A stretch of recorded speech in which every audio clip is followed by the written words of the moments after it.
सपा के सांसद वीरेंद्र सिंह के एक बयान से बीजेपी को बहुत मिर्ची लगी है। असल में बीजेपी सोचती है कि राम पर उसका एकाधिकार है।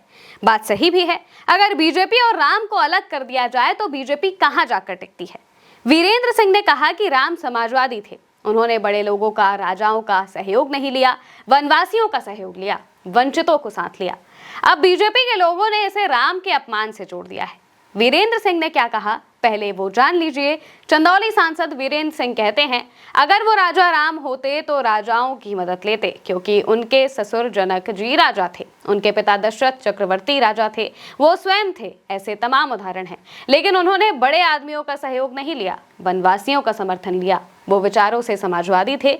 उन्होंने शबरी के बेर खाना पसंद किया, हमारे निषाद का समर्थन लिया। जो ऐसे लोगों को मित्र बनाता है वो समाजवादी नहीं तो क्या है। भारतीय जनता पार्टी तो राजा राम की समर्थक है। जब वो वनवास से वापस आए तो राजा के रूप में विराजमान हुए। दोस्तों, अब आप अपने दिल पर हाथ रखकर सोचिए कि वीरेंद्र सिंह ने गलत क्या कहा है। राम समाजवाद और सहकारिता के सबसे बड़े प्रतीक हैं। कैसे हैं ये मैं आपको समझाऊंगी।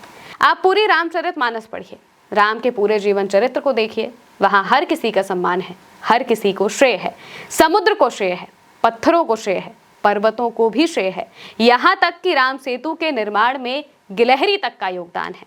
और जहां तक बात राम के समाजवादी होने की, तो समाजवाद यही सिखाता है कि वंचितों, शोषितों को सम्मान दिया जाए और उनके मान की रक्षा की जाए।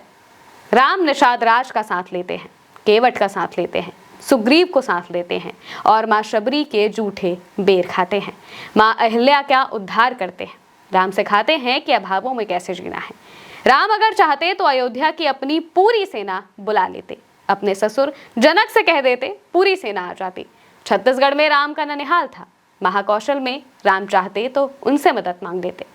लेकिन नहीं, राम ने वानरों को साथ लिया, जामवंत, अंगद, नल, नील को साथ लिया और सबसे बड़े अहंकार को चुनौती दी, रावण का वध किया।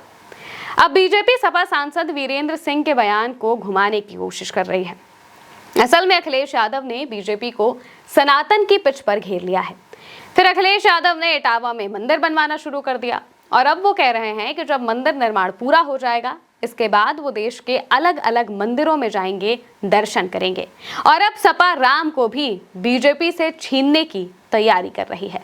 यही वजह है कि बीजेपी बुरी तरीके से बेचैन हो चुकी है। आप इसको लेकर क्या सोचते हैं, क्या समझते हैं, कमेंट में जरूर बताइएगा। मैं हूं महिमा और आप देखते रहिए भारत एक सोच।